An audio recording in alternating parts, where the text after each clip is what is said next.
it is 6 o'clock, which means we do have, it is time to get rocking and rolling. We've got some really cool stuff to go over this evening, and I'm going to give you guys a heads up. I'm not sure when this is going to happen. I'm going to hopefully have this done in the next week, but let me clear this off the screen for now. But I do have the new website almost done. This is all WordPress. We're going to change the name from the Manic Marketer to the IM Success Center. We're going to create a special link for all of you guys who are members to get access to the member section here. And we're doing all sorts of stuff here. We're really focusing on training courses next year, or this year, should I say, next year. We started that last year for this year, okay, if that makes bloody sense. But we're going to start doing a lot more training courses, webinars, workshops, covering everything from fundamentals of marketing all the way up the screen. And yeah, I haven't really got Kim, oh, what the hell is her name? It's gone out of my head. Not Kim Basinger. Oh, my good grief. Yeah, her. Anyway, thank you. We haven't really got celebrities in our center yet. The only celebrity, unfortunately, is going to be ugly buggers like me. But we are going to have all sorts of training. We're just working on the graphics, finalizing stuff, and then we'll send you guys out some links and get ready to rock. And we do have a forum, or shall I say we will have a forum. There's nothing in here right now. And I'm going to ask you guys to help me with this a little bit, because I'm going to start posting some stuff in here and add a lot more topics and things.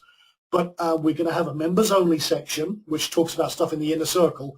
But I would also like you guys to participate in the other parts of the forum and stuff like that as well. So give you, that's kind of the community aspect of what we're going on. And you guys are going to have special badges. And when I say that, I keep thinking of Blazing Saddles, the Mel Brooks movie. We don't need no stinking badges.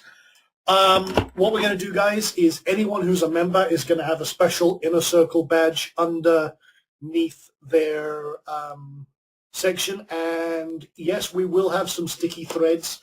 Great question from Jim about, can we have a sticky thread on AdSense? Yes, we will actually have a category dedicated to ad networks and ads and stuff like that. And we will put up some of Jim's excellent resources and information in there to help people with some of the stuff that we've got going on. So, I've got so many plans this year, guys. I really am going to have to clone myself to keep up. But with everything that we've got going on and some of the stuff, hey, that's going to be, it's going to be absolutely bloody awesome. So we're actually, again, another sneak peek at some of my plans is that we're going to start doing a lot of ClickBank-based products.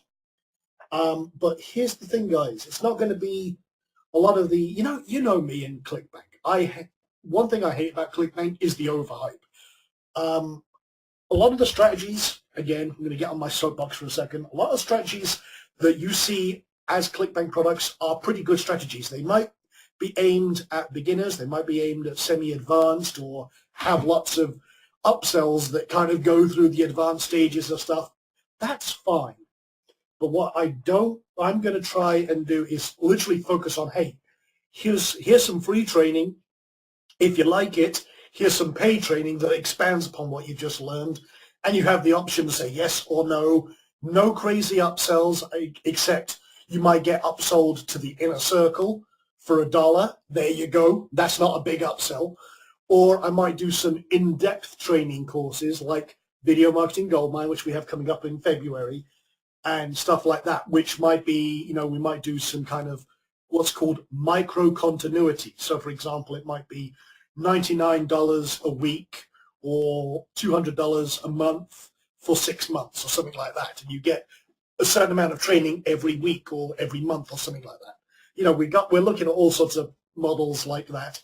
But that's going to be built into this, and we're going to do a lot of evergreen courses and training as well. So we're kind of changing the dynamic, because one thing that you will, if any of you guys have been involved with affiliate marketing, you know that the launches and product launches are going crazy. Give you a sneak peek just to see what we're dealing with at the top end of what we do. This is where a lot of people go to find out, okay, what's coming up in terms of product launches. This is JV Notify Pro.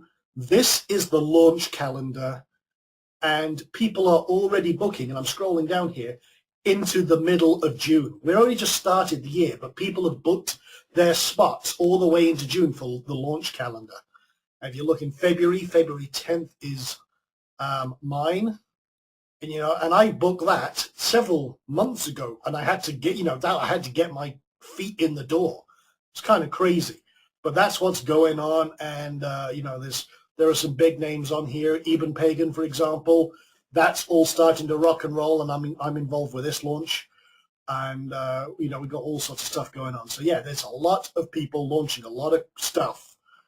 And you're going to see my name on there a lot. But, yeah, the launch calendar, and I think a lot of what's going to happen this year is a lot of these launches are going to fail miserably because the market is already really saturated, especially in the kind of internet marketing and stuff like that, and people are burnt out on these kind of launches. So, kind of foreseeing this several months ago, I decided on a completely different plan for what we have going on, and we'll see how that goes. Anyway, you guys are, again, in a circle, you get an inside track on what's going on there. And that's one of my predictions for 2011. You're going to see a lot of these launches failing to make any real money at all. So there you go. Anyway, that being said, what else have we got going on, and what are we going to cover? We talked about list building. Well, let me show you what we got going on here today. Because one of the fundamentals of making any sort of money, and it doesn't matter whether you're using auto blogs, whether you're, which we've talked about a lot recently, whether you are in niche marketing, whether you have just a blog and you want to actually get some basically people on your list so that you can sell your products, you can market, refer other people. Affiliate marketing is what it's all about. The money is in the list. And if you're not creating a list, then you're leaving a lot of potential money on the table. One thing I'll tell you, and this is, again, a mistake I made at the very beginning, was I thought, okay, your money, no one's going to, what am I going to tell these people? Why are they going to listen to me? Why, and I didn't build a list when I first started, even with my affiliate marketing, because I came from, as a lot of you know, I really started making my serious money from video marketing and article marketing. And I thought, you know what, I'm in all sorts of different niches. I can't create a list for every single niche that I'm involved with or anything like that. That's crazy. I'll never keep up with that. Well, you know what? That was a very fundamental mistake. And as soon as I got my head out of my ass, to be quite honest, and decided, okay, you know what? I've got a lot of traffic here. I need to start building a list. That pretty much tripled my income. So I want to put that in your guys' ears right now. If you are not building a list, that is a significant amount of money off the table. Okay, and when you're starting to deal with auto blogs and things that can be mass traffic magnets, that is a lot of potential money. So what I'm going to do today, guys, is talk a little bit about, first of all, building a list, maintaining a list, and then getting people to your list. And I'm going to share with you how I built a 100,000 person list, which every time I send out an email can make me anywhere from $3,000 to $5,000 for less than 20 minutes work. So, and this is not actually in the internet marketing niche. This is actually in the health niche. Okay, it's one of the niches where I was very active and still am pretty active with some of my video marketing stuff, but I'll get to that in a moment. What we need to do is look at, first of all, the fundamentals. What do you need? Well, again, some of you guys will know this. It's basic stuff, but here's the thing. First of all, you need an autoresponder to maintain the list. And one of the, I'm going to mention two things. First of all, there's two services I use. First one is Aweber. Okay, it's $19 a month to start with until you get to like 5,000 subscribers. Once you get over that, I'm just going to show where's the pricing? You can sign up for $1 for a trial, okay? But, oh, I'm sorry, up to 500 subscribers, and then it goes up from there. I mean, I've got many, many, many thousands in my account, and I have several accounts just so I can actually keep myself organized. But Aweber is pretty much the standard in the industry. The other one I use is iContact.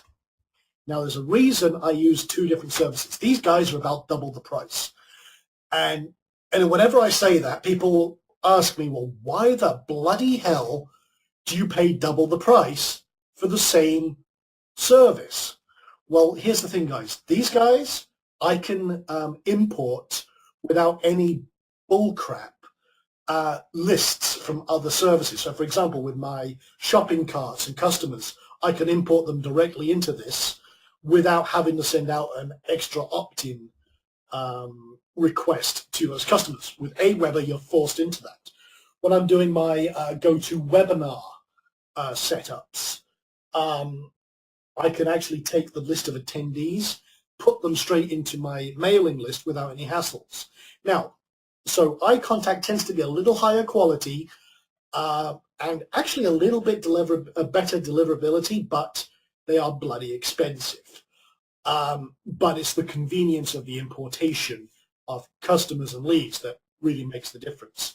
Now, Aweber, there are several alternatives down the scale of Aweber, and one I've been asked about just in the questions is GetResponse. They're basically about the same. However, I prefer the deliverability of Aweber, slightly better, and I actually like the stats and tracking on Aweber better. The one, and I'll touch on this later on, there is one good thing with GetResponse. You know what, I'll mention this now, because there is one thing with GetResponse which I do like, and this will actually help you build your list. Okay, let me see here if I can get to it. Now, if you guys have a GetResponse account, it's about the same price as Aweber. It's about $19 a month. But one thing you can do, and I'll see if I can find it. Where is it? Where is it? I'm going crazy. I'm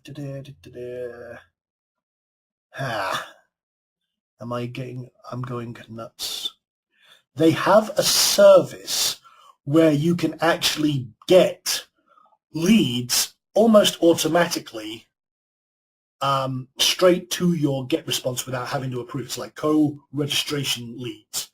And basically on a thank you page, it shows a list of similar sites. You put your offer up there, and you can actually go ahead and buy basically leads for about 20 cents a lead. I'm trying to find it on here. I haven't looked at it for a while, and I was thinking about talking about that this evening, but I can't see they usually have a link on here. No, I am just being a complete retard, or I'm completely missing it. If I find the link to that, I'll put that in the resource pack for this evening. And let me see if they have it in the pricing section. Or do they have it under here? No, I guess not. Okay, never mind. I'll find that link if I find it. But basically, you can buy 20 cents a lead from basically co-registration type things, which I'm not going to go into too much depth about, which is why I wasn't going to cover it. But basically, they basically just click on there and they go straight onto your list without having to check their email, click on a link and confirm. It's already double opted in for you, and it's all cool. So that they did offer that. I'm not seeing it, so I don't know if they've stopped that service, but I used to get a lot of leads from that. And I'm just flicking through here to see if I'm being a complete idiot here. And no, I'm not seeing it. Anyway, I'll look at that and dig at that and find that. So anyway, what we're going to look at and what we're going to talk about kind of this evening, outside of setting up the basics like getting an autoresponder, is first of all, how are we going to get people to our list? Why are they going to sign up with us? And what methods can we do to get their attention? Well, a couple of things first. You need to give them an offer. You need to give them a reason to sign up for your list. Now, with my Manic Marketer, one of my leading list building techniques was I had 20 videos. And what I would do is I had them set up in an autoresponder, and I'd give you one a week. You know, bloody simple, okay? Very, very simple. So I had, and you'll see it here, if I go to the Manic Marketer, it'll probably pop up right at the, either on the side, you'll see my little ugly mug pop up in a second. And so there you go, there's my little ugly mug, get 20 videos and the course, just sign up. You know, that was done a long time ago. Hey, it could do with a major facelift, but it worked. And people would play the video and see, hey, you know, a little bit of an intro from me. And it was all very, very well and good. Actually converts like crazy. I get a good 30 to 40 people signing up here per day. You know, that's great. But you know, it's one of those really cool deals, and I usually have a little pop-up that appears at the bottom that kind of hits you up as well for that, and you know, it works pretty well. But what you need is basically an offer and give them a reason to sign up. Now, if you're in a niche that you're not really that active in, you're promoting other people's products. For example, prime example is auto blogs. Okay. That's fine. That's great. I love that. What I do is I go and get some private label rights stuff.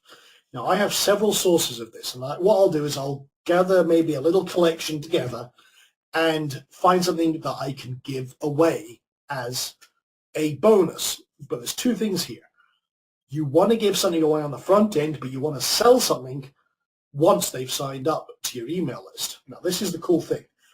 There are many paid ways to get traffic to a squeeze page or some reason to sign up. But what you want to do is make it so it doesn't cost you anything. So what you have, and this is why I was bringing this up, is you drive people. Okay, that was not what I planned to do. Okay, another one of those live moments where I was goofing around before the webinar. Okay, so what we have here is a free offer, okay?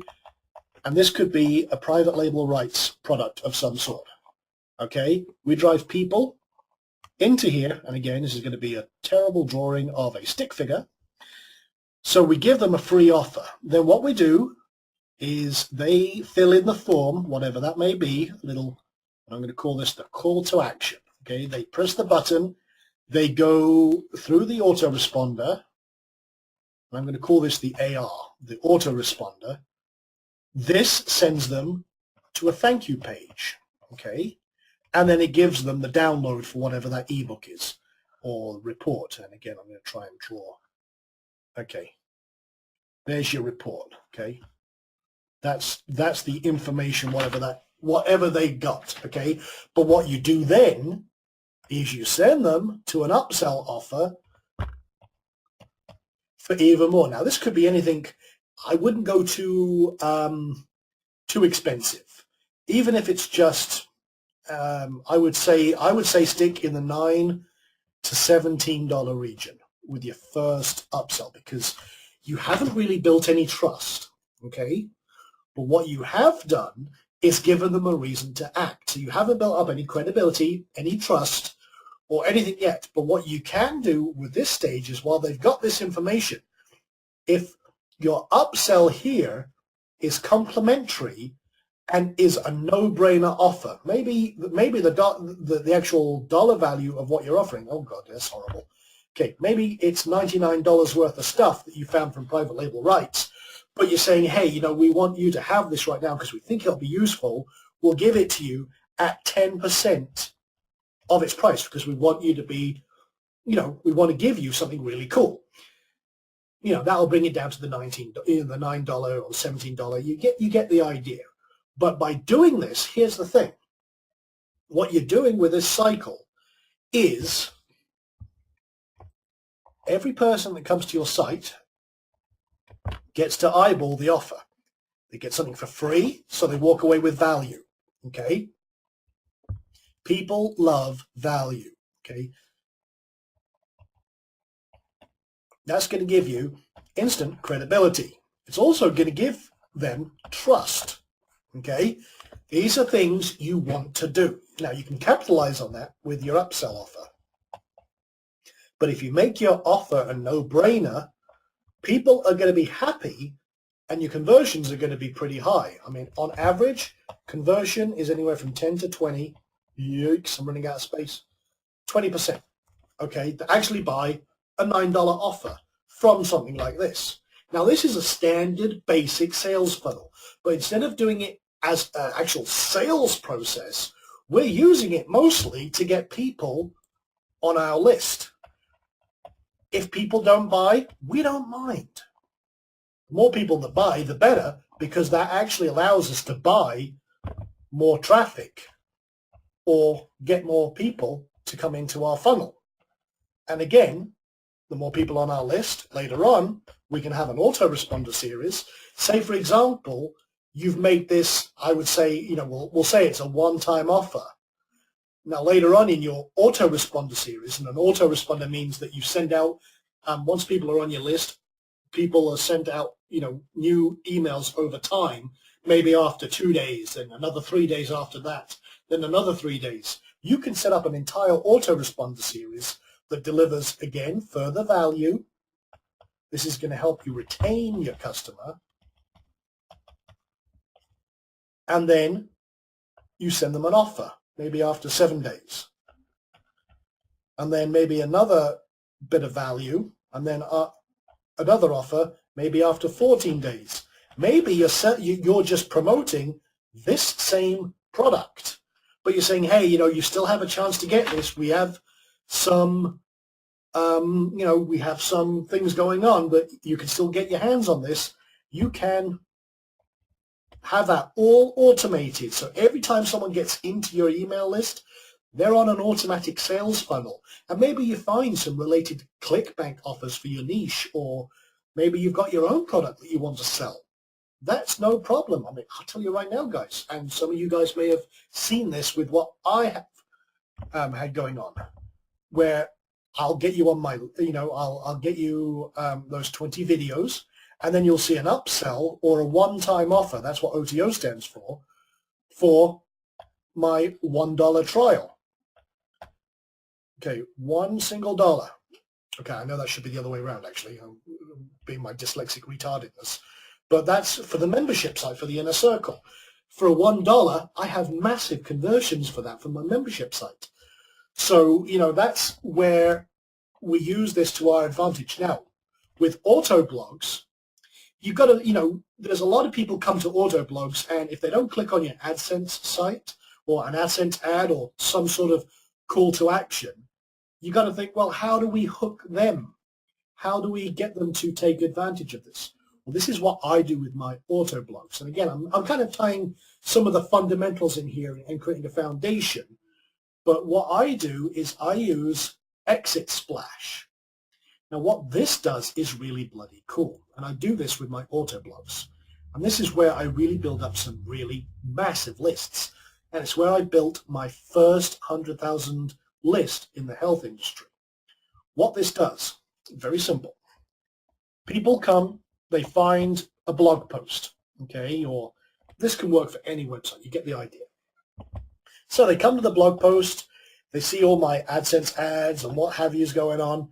They don't like it. They hit the big X, okay? They say, I don't want to be here. Well, what happens is they'll get a little pop-up that says, hey, hold on before you go. And then it'll have a little offer, maybe a little video and some sort of sign-up thing that will tell them about, hey, before you go, I don't want you leaving empty-handed. Go grab this. It's free of charge.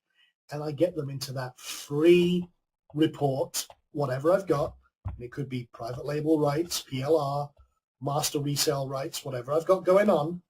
If I'm allowed to give it away, great. That tends to be private label rights. But then again, once they've signed up and they've gone to the thank you page, okay, you get the idea. My terrible drawing again.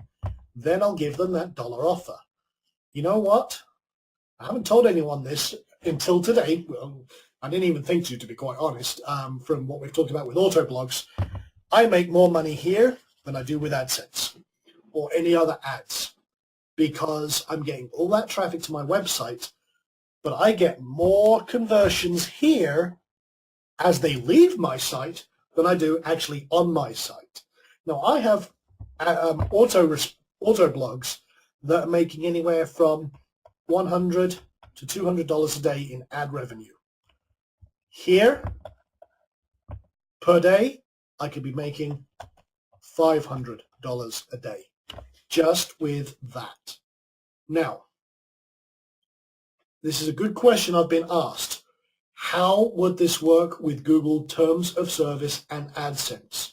Would we violate anything in the rules? Absolutely not. Now, here's the cool thing.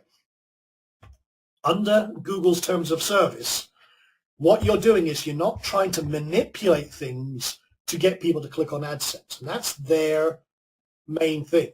If they have come to your website and you suddenly get tons and tons of pop-ups right over the top, and you've got like a pop-up here and then another pop-up that occurs and all sorts of kind of things, that violates the Terms of Service. However, if they've decided to leave your website, you're not doing what's called a pop under, which is against the Terms of Service. What you're doing is an exit. They've decided they don't want to be on your site anymore. And that is fine. That doesn't violate any problems. Now, what happens with pop-ups and pop-unders is, say, for example, they load your auto blog or their site. What happens is automatically underneath is another page. Okay, that's a pop-under.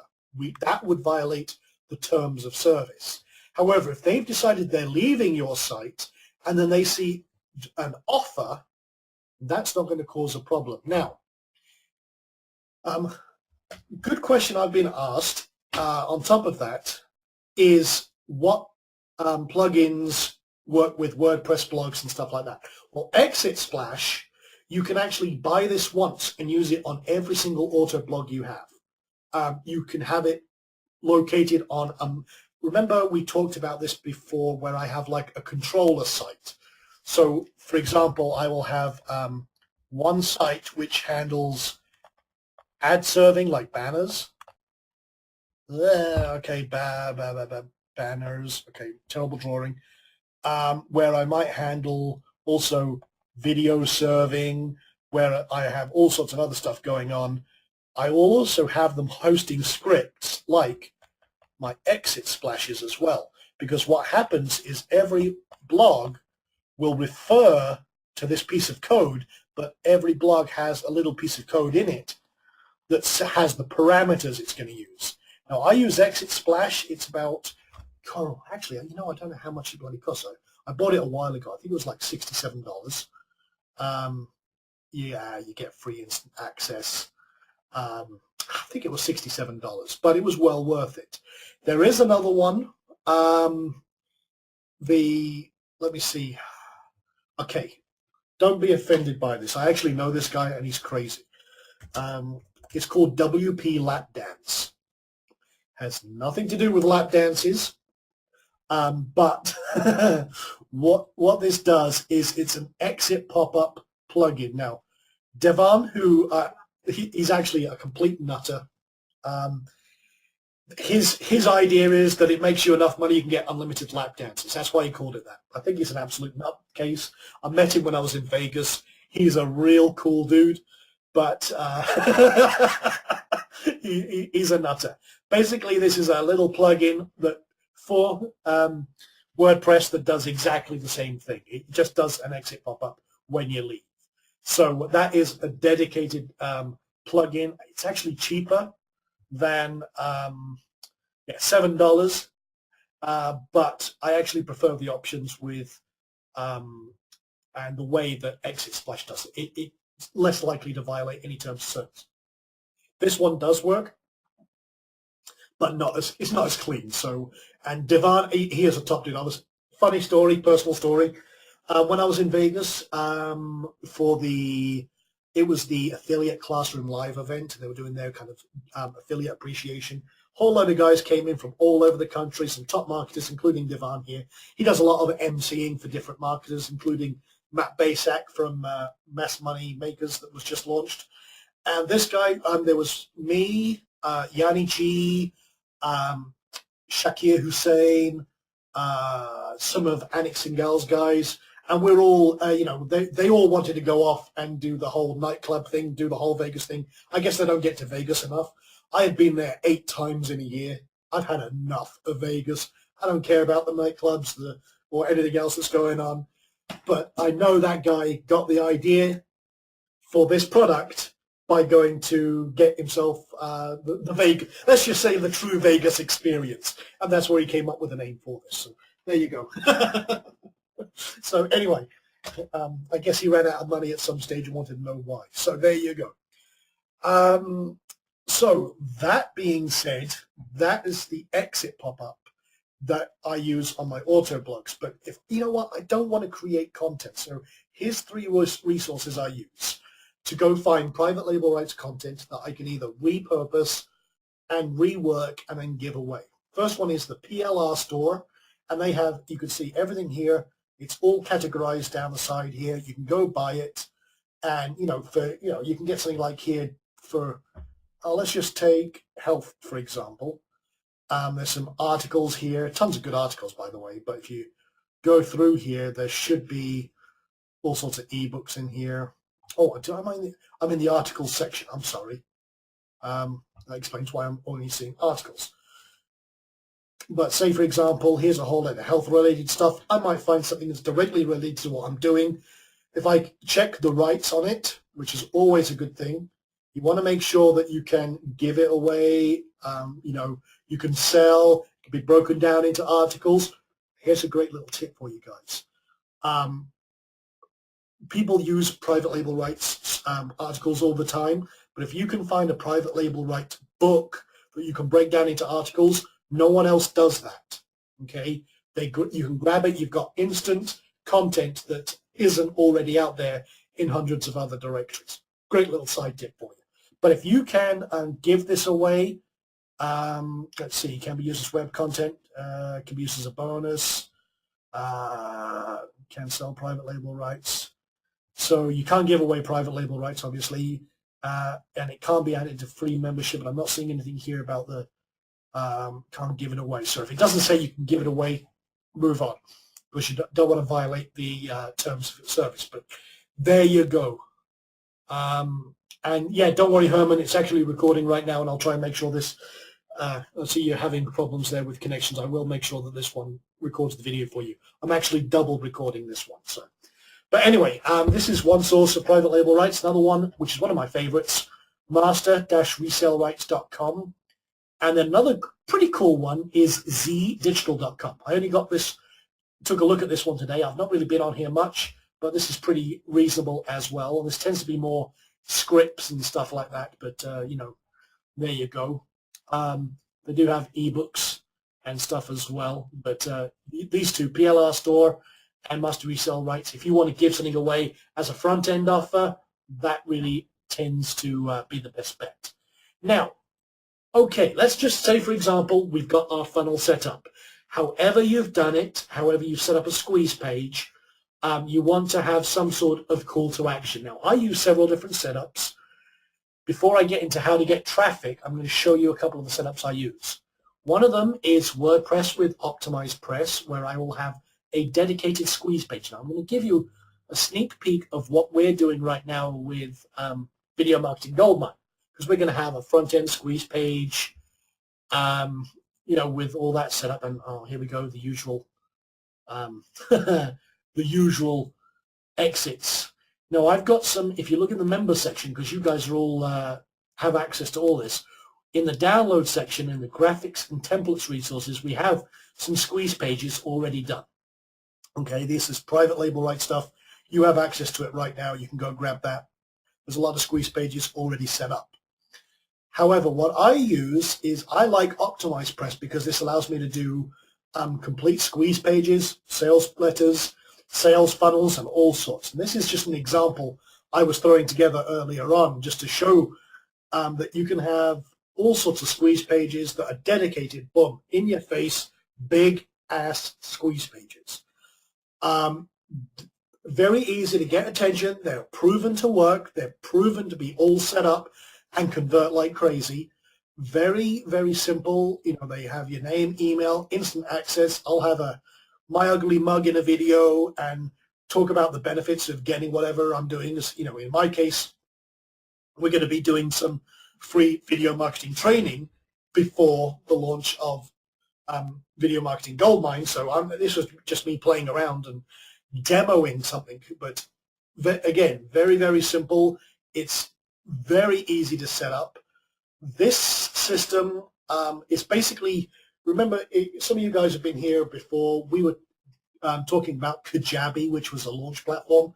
Well, this is basically Kajabi for WordPress, and it bloody works, and it doesn't have any of the headaches of Kajabi. So I am using this a lot in the new website for the new Internet Marketing Success Center, and we're using this for all of the products, the delivery of the products, the sales letters, the launch funnels, evergreen launch funnels.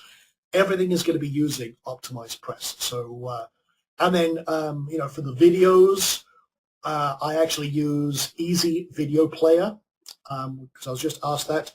I use that with Amazon S3. So Amazon S3 does all the delivery and the hosting of the videos, and then Easy Video Player just hooks into things like this part here and does what it needs to do. It's actually very, very cool, and it works very well. And honestly, it's very simple. You know, it looks complex, it looks very professional, but let me just, you know what, let me just show you what I got going on here, if I can. I want to show you how simple this was to set up. Now I have to remember my access here.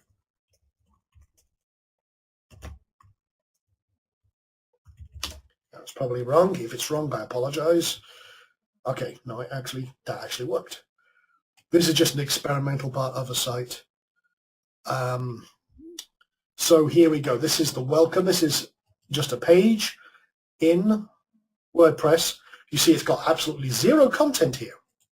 Nothing in here. It's just the configuration options that I want. And it has all sorts of settings. It walks you through this with the manual, shows you how to set it up. For example, here is the video that I've got hosted on right now on Amazon. But it allows you to import or embed one from YouTube or from Easy Play or Easy Video Player and, you know, what have you. So, and I got asked a question, what's the difference between Easy Video Player and S3 Flow Shield? S3 Flow Shield, guys, is a plugin that works very well with Amazon S3 and allows you to do a lot of embedding. It works pretty well, but with Easy Video Player, it allows me to do a lot of split testing, tracking, and conversion tracking, which is a lot more important to me. So there you go. And does it protect your Amazon S3 bucket and encrypt it? Yes, it does. Easy Video Player does all that because it's hosted and encrypted as it comes in, so it's pretty cool. S3 Flow Shield is pretty bloody good though, guys, for protecting your buckets and everything else. One thing with Easy Video Player, and I'm going to tell you this now, guys, is if you're using CloudFront, again, I don't want to go all kind of geeky technical here, but when we're dealing with our high-end products, if you're using Amazon S3, also use their CloudFront as well. Now, here's a little tip for you. This is a high-end tip. CloudFront basically allows you to have faster distribution, but here's the thing, and this is, again, for some of the video guys out there, it also uses real-time streaming, is it RTSP, real-time streaming protocol. I think that's right, but here's the thing, guys. Things like Download Helper and the Firefox plugins that allow them to steal your video, it doesn't, because it's streaming in real time from their servers, and it doesn't have the IDs for them to cache it locally and then steal your videos. So for people who have $1,000 courses like me, that helps me defeat the pirates, so to speak. So anyway, off topic, I know, but basically setting up a sales page or a funnel, it's as simple as choosing one of the templates here. In this case, I'm choosing Squeeze 1. If I change it to squeeze 2 and save it. And what I'll do is I'll show you that page now. Actually, if I just go view page in new tab, and it changed it slightly. You probably didn't notice it, but it didn't have the bottom arrow here. And I've got my share the video, and it just changes it a little bit. Let's do a more dramatic change. Let me take that one. I think that's going to be a bigger change. Okay, and if I change it here, okay, so that would have a PDF of a download, and it's a call to action and all sorts of stuff. So it basically takes your basic parameters and changes it around as you want. So if I was doing a big download for dog training, then I might have a screenshot of the item, and then hey, get download your free report right now, and it's got this little animated thing calling to action over here. Great example. Now, one thing I got asked was, how do you access CloudFront, and how do you use it? That's a good question. I won't go too far off topic here, but that's actually a bloody good question. If you are using Amazon's service with S3, and basically what this is you're using Amazon servers to host videos. It's much faster, and it saves you a lot of bandwidth, and you don't have to have, if you're on HostGator, you're not suddenly serving over a gigabyte download of your video. So if I show you here, if I sign in, and thankfully all my passwords are encrypted, so you can't see, see me logging in. But basically what you can do is, if you have S3, you can then activate CloudFront. You should see it up here. If you don't, come up to Account, and then you can check out the products. It's right here, Content Delivery, CloudFront, and there's all sorts of other services they do. The only two I really worry about is S3 here for storage, and then CloudFront for the content delivery. And you can set it up to either be streaming or downloads. And for the videos I do everything with streaming, because hey, basically everything I do is video. Now, another question I got asked, which was very good, how much is OptimizePress? I should give, I've got an affiliate link for this, but everything I do back here, I don't really want basically to make any extra money off you, so to speak. So, I'm not going to give you the affiliate link here. Just go to optimizepress.com. It's $97. It was $297. I purchased it when it was $297. But now it's only $97, and it is well worth every single penny. And you have unlimited licenses for it. Okay, you just have to register basically you get a license key, and you just have to tell them what the license is for that, what domain you want to use it on. Now, before I get any further off tangent, which I tend to do, let's talk about getting people to your video pages. Okay, say you've got a squeeze page set up. Say this is your squeeze page right here. I'm going to share with you now my secret weapon. Okay, what do?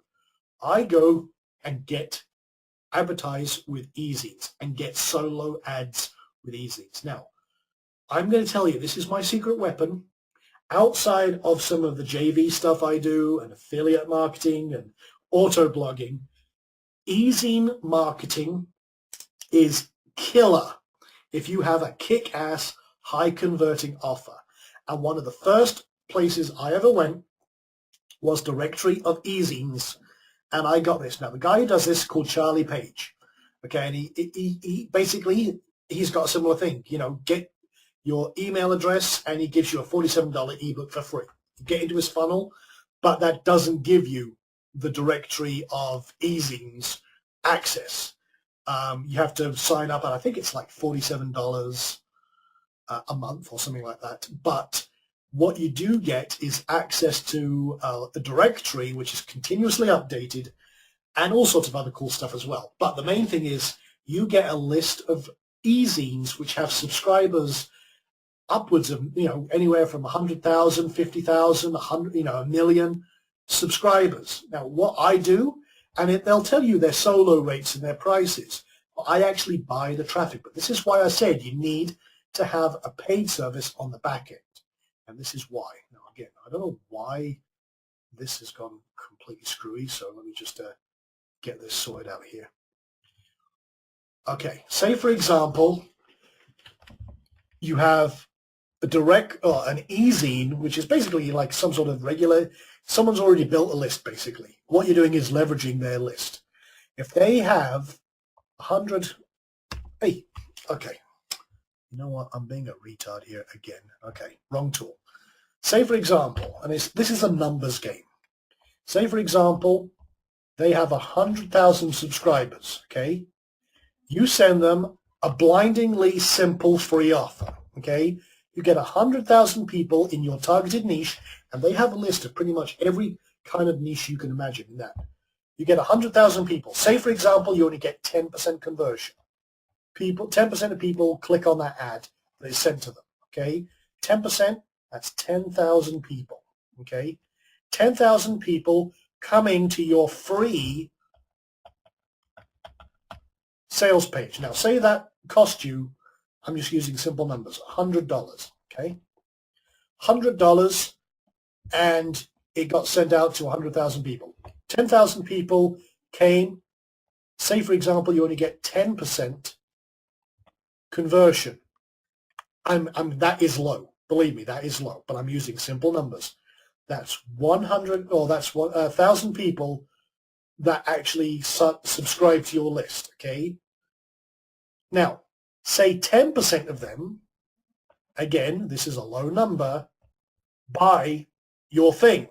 That's 100 people, okay, buy your $9 offer, okay, as an upsell.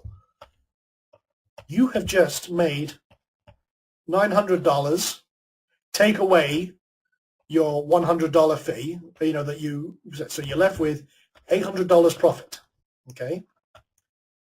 $800 profit, plus you got 1,000 people to your list, and 100 of them were buyers. Now, I'm using very simple numbers, okay? But that is, simple, making money for building your list, paid list building. I love it, and I've made a lot of money doing this. But here's a good question I just got asked. How do you know that they are in your niche? Well, basically, these people have built up their mailing list by giving away free offers in different markets, and usually in the market you're targeted to. Now, I would log into Directory of e-zines, but I can't remember my bloody login. And I was trying to remember that just beforehand, but it's on my other computer. But basically, they have it all categorized by niches, and you can go and do searches all over the web for different places. For example, let's see if I can find one. e-zine solo ad. There you go. And there are all sorts of opt-in list advertising. Let's see, where is it? Solo ads. There was one I was looking, e-zines are us. I think this is it. And they have all sorts of niches listed in all sorts of different markets. They have people advertising, for example, this is business ops seekers, home business, internet marketing, and there's all sorts of other ones as well once you get inside. But you can find them all over the web. And another great place for this is the Warrior forums. If you look in the joint venture section, just look at here. AdSwap's 12K list. This tends to be mostly internet marketing based. I actually get a lot of my internet marketing stuff done here as well. But if you go through here and go through several pages, for example, Forex stock trading and stuff like that, you will find stuff. I regularly advertise through one of my kind of pseudonyms for my health market, and I have all sorts of people buying solo ads off me. Here you go, 25K list in the dieting and health, ad swaps.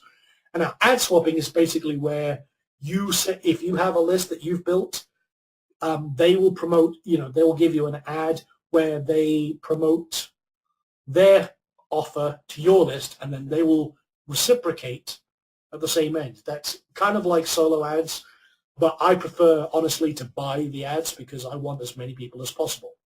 And I use Aweber to manage all of my lists in all the different niches. And I have my entire little funnel set up from the free end of what I do all the way through. So if I get, and again, I'm going to take you kind of through an average campaign. I have one where I regularly advertise to, and it has 350,000, okay? And this list is growing all the time. I get about 20% conversion with an offer that I might have set up in the health market, okay? And I get about, after that, I get about anywhere from about 12 to 15% of people buy, okay? So you know what? Let me grab a calculator, guys, because I can't remember what that. I know that's the conversion rate, but honestly, I don't pay attention to the number.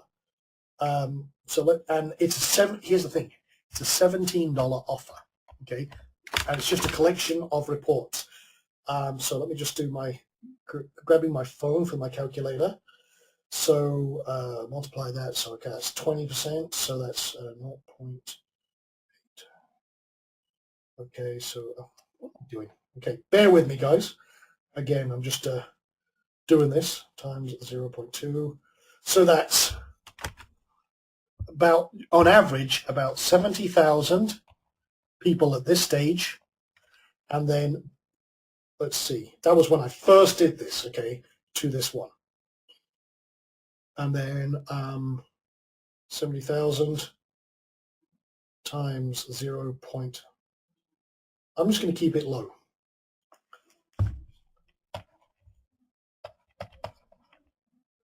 8,480 buyers, and then the last time I did this, which was about, I think, just before Christmas. This is roughly, okay, I'm doing rough numbers. Okay.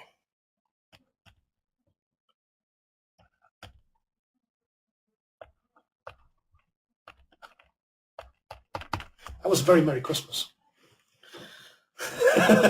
That was a very, very Merry Christmas. And that is just how it works. It's as simple and as sweet as that. That was my end of year bonus to myself, $142,000. Now, it cost me a lot of money to send that, but I can tell you right, it didn't cost me $142,000. So that was a lot of buyers, but that was in an absolute no-brainer niche. And this here was worth $500. I didn't care because I knew it would convert. And that's in the health market. So that's where I have a lot of people. Someone asked me ballpark figures for that. That was $15K. It cost me to send that. Now, you can do smaller listings. You can do things like that. But that was a huge, huge outlay. But it paid back many, many times over. That is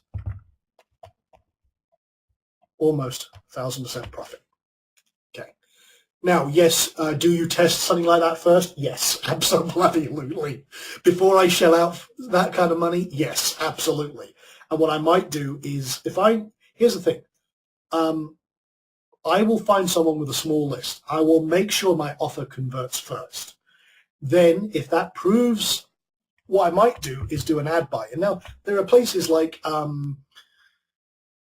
there are different mailing houses, okay, that have big, big lists. And one of the ones I use is USA Ads, which is a big mailing house and stuff like that. And I can buy mailings from them, but I can buy them at any level I like. So I might buy 1,000-piece mailing or something like that, or a solo ad, something like that. Or I might find someone with a list and test it. If it converts, then okay, I'll go do 10,000 from somewhere. If that works, good. Then I'll work my way up that ladder. Okay, and then until I can get to somewhere like, even I've done million-piece mailings before as well. huge outlay, but you're damn right. I want to make sure that converts before I pay anywhere from 25 to 30K for something like that. Now, it's kind of like direct mail, but you've got to have an offer that converts. That's why I use Optimized Press. It does a lot of the hard work for me. It looks fantastic. It looks professional, and it tends to convert like crazy. So again, that was an extreme mailing, an extreme number. You might not get, and again, that was a no-brainer offer. Spent a lot of time testing that one before we set something out like that. But if you can get, just as a simple one, someone with a 50K list, and say you only get about, someone who's sending out offers all of the time, and this is the problem, you get this a lot. They're used to seeing so many offers because they're selling all this stuff. Your conversions could be low. You might only get 3,000 clicks, and this is what it comes down to, 3,000 clicks, and then say, for example, 10% actually do anything, a call to action. You might only get 300, but if those 300, and say you get a 20, again, I'm going to keep simple numbers. Say, for example, you get 60 people buying at $9 or say $17, and say this cost you about anywhere from say just simple numbers. It's not uncommon to pay about $100 for a 50K mailing like that, but you expect a low conversion. And again, I'm going to have to do this on the calculator because my brain is burnt. 60 times 17 is still $1,020 in profit. So that is basically paid list building. Now, if you took that, reinvested it to bring more people in, you could do a lot more mailings and find a lot more avenues for stuff like that. But again, it comes down to testing. Test it with a small list. Make sure your offer converts. And that is how you can build very large lists and get paid for doing it as well. So anyway, that is that. That was an hour of list building stuff, guys. And again, kind of showing you the top end of what we do in different niches. When you're making $100,000 for sending out one email, you do pay for it, but that is where all that stuff comes from. And I tell you right now, guys, if you build up a mailing list and you build it up over time, again, remember, you can put this all on autopilot. Like we were talking about with Autoblogs, you can build your own list up over time, fully automatically, and never have to pay a penny out. But with buying solo ads, that's really where it's at, guys. And if you have a really kick-ass converting offer, you could easily per mailing make several $1,000s. I have one student who I showed this to they're in the sports and fitness market, and they regularly kick back about 6 figures a month with multiple offers. And what they do, they have a much more extended funnel, I'll be quite honest, but they don't care. What they do is they get all the free people in first, okay? But they have a dollar offer, okay, maybe kind of like the Inner Circle. They have a $1 offer. That then leads to, once they're in the that's then going to be honestly $97 a month.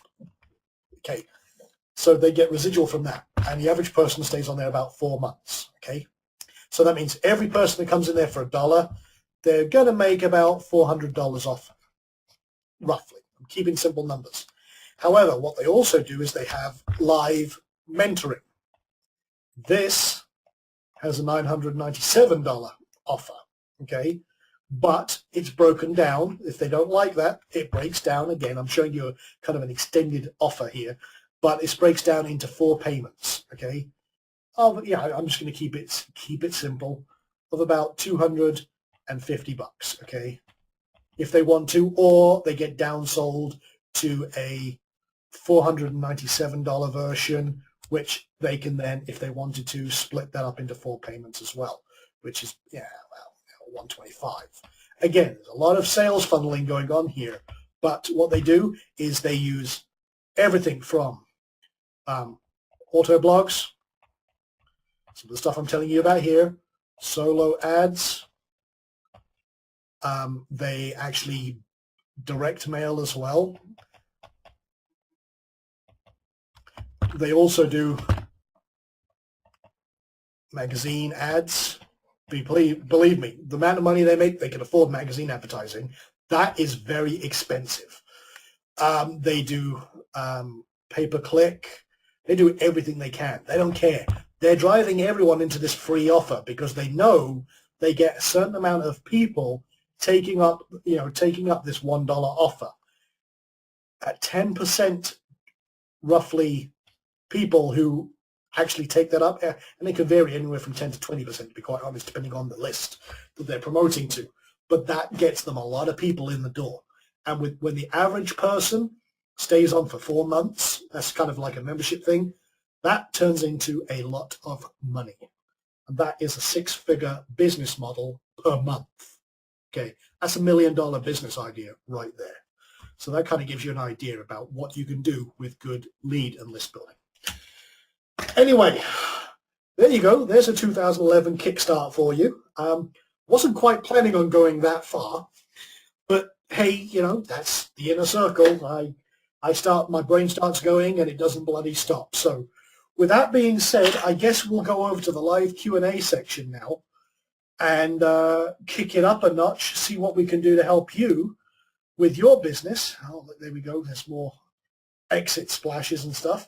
But let's see what we got going on. If you have a question, guys, get your hands in the air and we'll see what we can do to answer your questions. Now, immediately, I see one from Mr. Frank Thomas. How are you doing this evening, sir? Hey, not too bad, Sean, not too bad. Merry Christmas, Happy New Year, my friend. Absolutely, and same to you, sir. Thank you. Awesome session tonight, by the way. Not a problem. I'm glad you liked it, and I saw your comments in there. Yeah, WoW is kind of what I thought when I first started making money from that. You blew my mind on that. But and I'm really astounded by the fact that, and I'd like to ask you, I actually have 3 very quick questions. Okay, go ahead. First one, Autoblogs. Did you cover anything more extensive within the inner circle in the last few weeks? I've missed it for about 3 weeks solid now. We did, and I was kind of breaking down my model plus some stuff with Jim. If you look in the Ask Sean section, we kind of screwed up I say we kind of screwed up. That's the royal we. I screwed it up from last week's recording, but if you look at the one before that, we did have some great stuff in there, and Jim, who is our 5-figure auto blogger every month, gave us some great content and kind of some ebook stuff about what he did and how he transformed his auto blogs into where he is now. So if you have a look in there, look at week 21, that was really kind of the focus of everything we were doing. Yeah, I've actually found with my own testing, if I lay up a new site and I make it an auto blog almost from the first day, I get astounding amounts of traffic very quickly with very little syndication. But if I try to convert a site, I find it just doesn't work. I don't know if that's the same thing you guys find. Pretty much. Pretty much. I thought so. Okay, second question. Have you discovered that not all Web 2.0 sites are created equal? I've been doing the link magnet trick here. Yeah. And I've created like sites on webs.com and that. They never get indexed. Whereas WordPress, it's like in 2 hours it's indexed. Exactly. No, there are some like that, and that's why we kind of do a lot of pinging and maybe even second-tier backlinking. Because one thing we talked about last week, which I'll kind of give you a quick summary about, I'm working on a WordPress plugin that does basically it for every post you make, it creates a, it automatically spins it and then sends it out to a Web 2.0 site. But what it's going to do then is grab the RSS feed and then post it again, linking back to the original one that may be on somewhere like Webs or WordPress.com or something like that. Now, this is an autopilot setup called Backlink Commando, which I know you've asked me about in the past, I believe. Yeah. This is what it's working on now. What I might do is I might give a progress report on that next week because I've had to stop that project for now. I was working on it over between Christmas and New Year, but because we've got Video Marketing Goldmine coming up, I'm having to put a lot of focus on that. But this is a plugin that will basically build link magnets for you automatically without you ever doing anything. So yeah, That's I pretty found cool. if I got something like this on Webs, which is a reasonably good Web 2.0 property, I do have to build some backlinks to this for this to get indexed. But yeah, there are, they're definitely not created equal, but they do the job. I see. And that's really good. And that actually brings me to the last question. When you're actually developing the link magnets, do you use the same keyword throughout the magnet, or do you Yes. alter the keyword? I use the same keyword. So let's say Sean's awesome video is I got to use that. Sean's awesome video is the keyword from your money site. You would link that all the way back with the same keyword. That's correct, yeah. And that way it all becomes relative, and that link juice is amplified through the link magnet until it gets back there, and it's all targeted towards that one phrase. Awesome. Okay, well, cool. Thank you very much. I'm going to look up that Autoblog stuff. Thank you so much, Sean. Awesome. Excellent.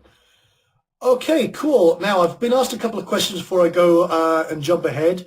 What was the website used to get accounts created with PixelPipe? Basically, that was something we talked about last week, and that was themanicmarketer.com/account creation, and that links over to Chris and Lily's site. These are guys I know. They're pretty good, and it was just the easiest way because their URL's kind of long, but they have all the PixelPipe stuff in here, and they were working on possibly adding a section in here where they can add all of the accounts to a PixelPipe account for $5, but they've also added something else I was asking them to do, a profile photo, which is really bloody cool, and a homepage URL if you want to as well. So they're listening to what I'm demanding and adding some new features in here for us. Really bloody cool stuff and saves a lot of hassles. Another question. Did you just say create an auto blog immediately? What we meant by that is instead of converting an existing site over to an auto blog, is build it as an auto blog straight from the start, not instantly. But we build auto blogs pretty much from the start. I mean, for example, the one I was playing around with, which is one of my experimental ones, is rapiddogtraining.net. That's one of the ones we talked about in previous sessions. And this one kind of went a little nuts because it's one of my test sites. I've got over like 3,000 posts in here right now, and I haven't had a chance to go back into it, but this does all sorts of really cool stuff. And let's see if this was built as a auto blog right from the start, and that's what we meant. It's instantly an auto blog, not an existing site we bolted on and converted. Now, let's see. Oh, okay. I've got another question in here. How do you build a local list, local traffic? And this is from someone who has a local targeted product. That's a bloody good question. And when you're dealing with very, very narrow niches, it's a lot harder to find somewhere to buy solo ads and stuff like that. In that case, you might want to look at local directories, local focused businesses that might have a list that you can then actually approach them. Maybe they don't do solo mailings, but you might want to approach them directly. Now, for example, the gentleman concerned who asked this question has something that's based in a country outside of the US and has something that's kind of focused to a specific language. So what you might do is look at people who have massive reach within that market and either pay for advertising on their sites, in which case you can have a banner which offers a free offer or some sort of opportunity, or if they have a list that they mail to, you can ask them and approach them directly and say, how much would you charge for a solo mailing? There are plenty of places that do that, so that one's a little trickier because it's very, very specific and narrow niche. there are ways. You have to find people that basically have a list and approach them directly. So that might be the better way to approach that. Now, another question I got was, I have a problem with WP Robot using the article template to grab links and other stuff from articles base outside the article itself. You know, Mark, I'm going to have to unmute you. If you can you explain what you're referring to specifically? Maybe I can help you there. Specifically, maybe I can help you there. Okay. Hi, John. Hey, Mark. Yeah, I tried to use the article template to grab the articles. There is something in like the stuff above the article, links from article base and all the stuff. So it's not the pure article and the author box. It is something else that it grabs.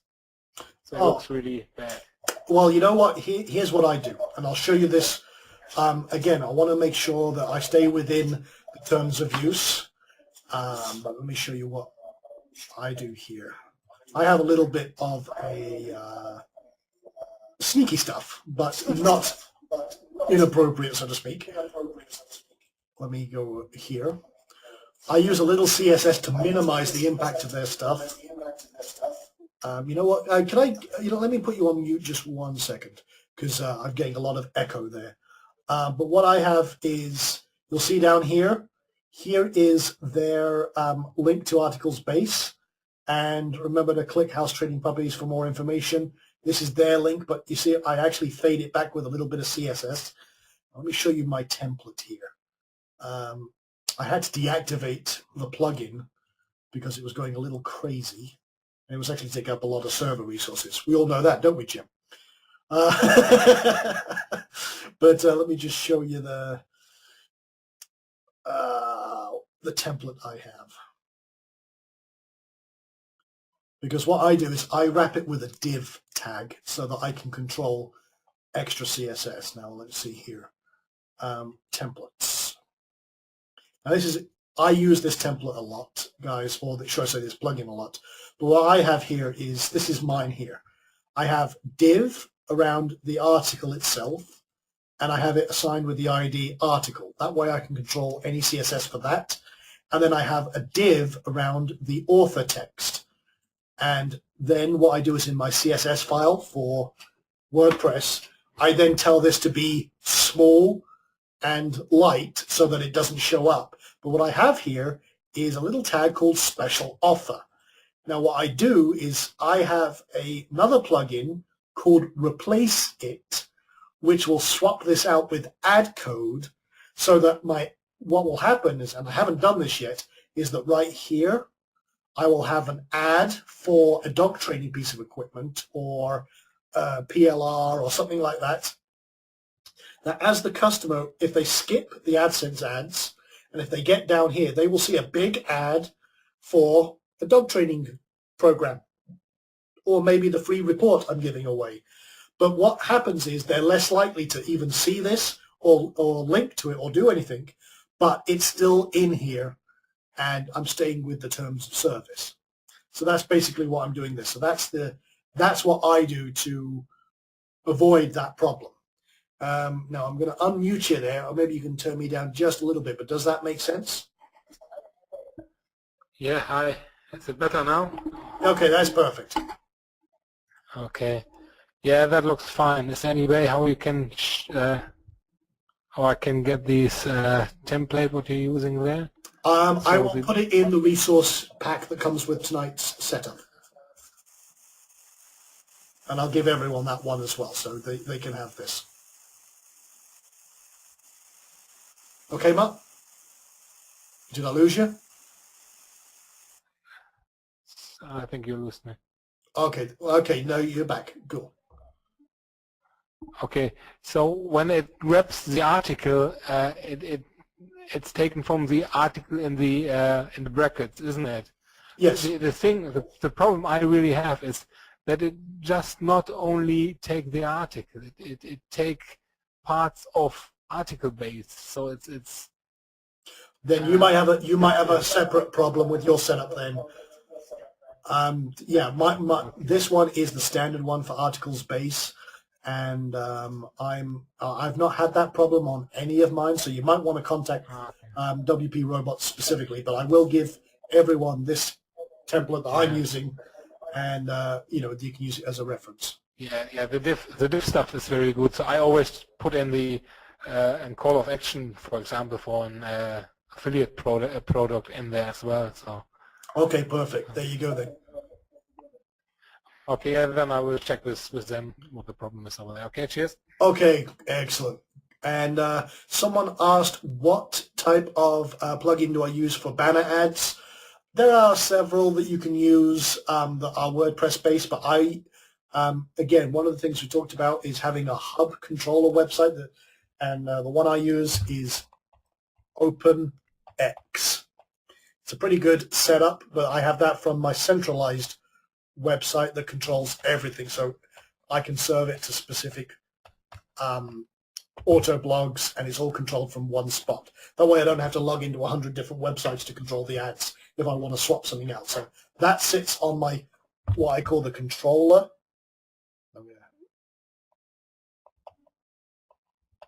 Okay, that's horrible, but that's meant to say control, but you get the idea. Okay, so let's see.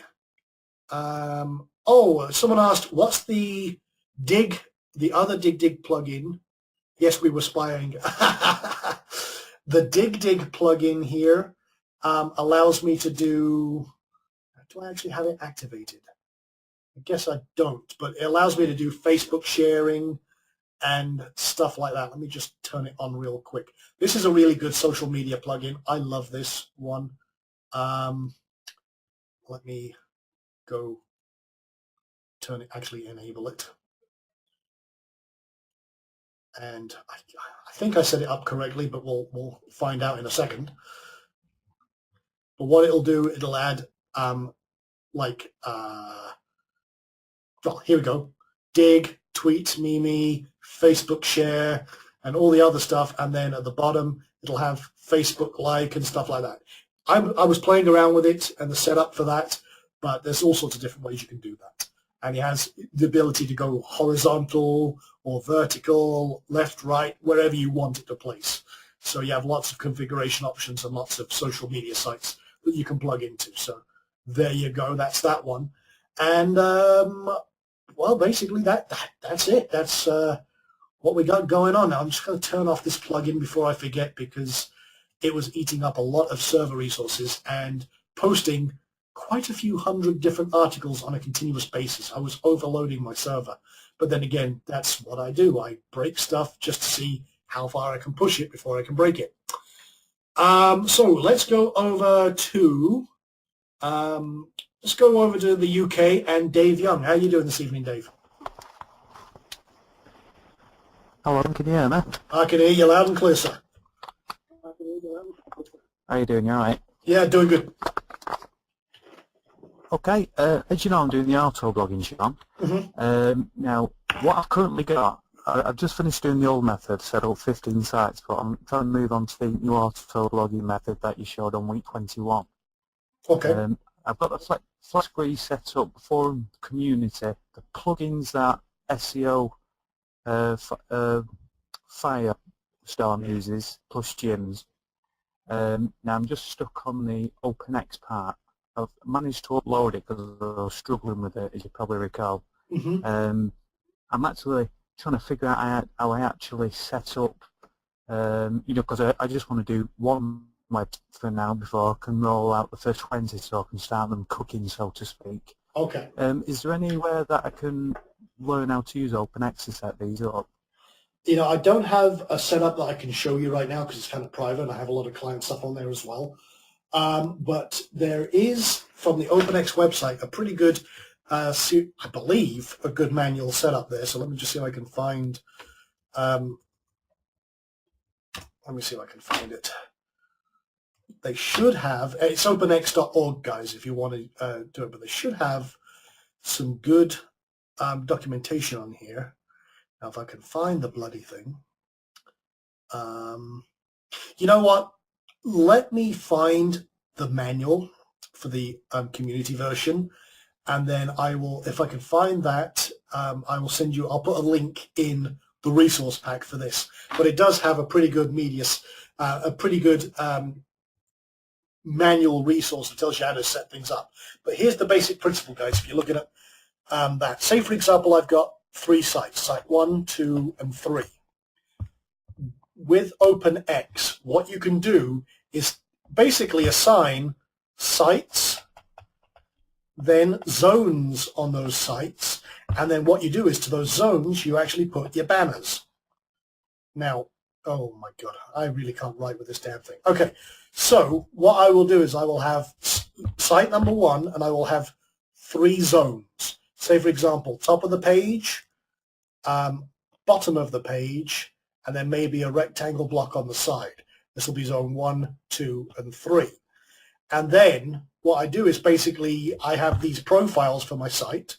I have this, under that I have the zones, and then I'll say, okay, this is my top banner. I'll assign it to zone 1 on site 1, and then as if by magic, once the code is actually on my sites, because when you set up the zones, you actually get a piece of code that you then insert to this spot. And then when you assign the banners, it will automatically start rotating and appearing in the zone that you want it to appear. That's basically how it works. But there are some little subtle nuances with getting your site assigned and your zones and everything else. So I will see if I can find that documentation for you there, Dave, and pass that across. Did I lose you? Maybe I lost him. Okay. Well, hopefully that worked out. And someone asked, can a zone be a sidebar widget? Yes, absolutely. You can assign it however you like. Now, another question. I've got several questions from Kathy here. Let me try and rattle through them. Can you show us the best way to use all-in-one SEO? Maybe I'll do that in a future one when we focus more on SEO and WordPress. We've talked about that in Firestorm SEO and a couple of other places, but I don't want to go. That takes a little while to explain and go through. But just to give you a quick summary, I'll give you a quick sneak peek at the setup I have in this site, because it's the same default one I have pretty much everywhere. Now, let me bloody find it. Again, I don't want to take up everyone's time, but what I do basically is I leave it pretty much default. I'll put in a nice title that's keyword loaded and description. I might, sometimes I do, sometimes I don't use keywords. What I do is usually it has something like this, blog title after it. I always strip all of those off. You don't want any of those. And you want to make sure that it uses no index for the archives, the categories, and capitalized category titles. That's basically it, and that's all you really need there. Let me go over to Cheryl and see what I can do for you tonight. Oh, Sean, my Vulcan mentor. I hope you don't regret this. Awesome. Okay. Let's start with the easy one. Okay. I'm not even sure I'm pronouncing this right, but That's fine. canonical, with the / at the end. Yeah, I try not to pronounce that word either. But yeah, canonical, yeah, it's Okay. close enough. All right, so what's the deal with that? So like if you set up your blog with that in the first place, you always will have to use it, and if you don't use it in the future, then those things won't be indexed, or what's the funky chunky monkey on that? The funky chunky monkey, that's a bloody good question, and the simple answer is it's a preferred URL for what you might have as a page. Now, for example, with WordPress, say for example we have an article. Let's see if I can find one here. Let me just go to the website, it'll be easier. But basically, if I have an article that appears not only on the front page, but it might appear in a category and a tag and everything else, it's a way to prevent duplicate content. Now, if I do a page source here and see if I can find the... basically, all it does is tell the search engines, you may have found this link in the tags archive, you may have found it in the category, but this is the actual link I want you to refer to. Now, if you turn it off later on, when it comes to the category, or when it comes to the tag, it's going to see that as its preferred one, and it will start creating duplicate content. Now, the thing is, Google's pretty smart. Despite what we all think about Google, they are actually pretty smart. And they will only index one version of that article for your entire website. And usually they will take the highest level one, which would be this one. However, if I had something like a category called dog-training, it might see it. There's a random chance it might see this one, and this one suddenly becomes its preferred one. Then it's watered down in terms of its SEO potential because it's now at a third level rather than at the top level. So that's why the canonical ones, it's just to help minimize duplicate content issues. You won't get penalized for the duplicate content on your own website, but what you might end up with is losing rankings if it changes its mind with what it sees as its preferred one. So then we do want to set our settings in WordPress to use canonical or not? Yes, you want to, where possible. And you can Okay. do that straight from all-in-one SEO. And it's usually turned on by default, but that's what I like. Okay. Okay, cool. Next. Okay, go ahead. Next. Because I'm a visual learner and I cannot write as quickly as you talk, I was looking forward to reviewing last week's video, as you saw by my very French comment. So when you were showing me last week your WordPress robot settings, I was saying for a brand new blog, putting WordPress robot up, you showed us the back end of your doggy site there, and you showed me the settings of how you had that set for how often you were having those things fired off. Can you show me that again? Yeah, let me... I didn't write it down. No problem. Let me turn this back on real quick. Thank you. Basically what I do is I try and have, for the keywords, one per day per keyword, which leads to about 100 posts a day. But my cron job kind of went nuts and it ended up posting several hundred per day, but that's just because, again, I'm going nuts. But what I tend to do, and I'll show you the campaigns here, I wouldn't recommend having as many keywords as me, but if you had like 2 or 3 keywords and had it posting once a day, it will post 1 per day per keyword based on what you have going on. Now, it creates its own cron job, but you can also have it basically set up it. You can set up your own manual cron job as well.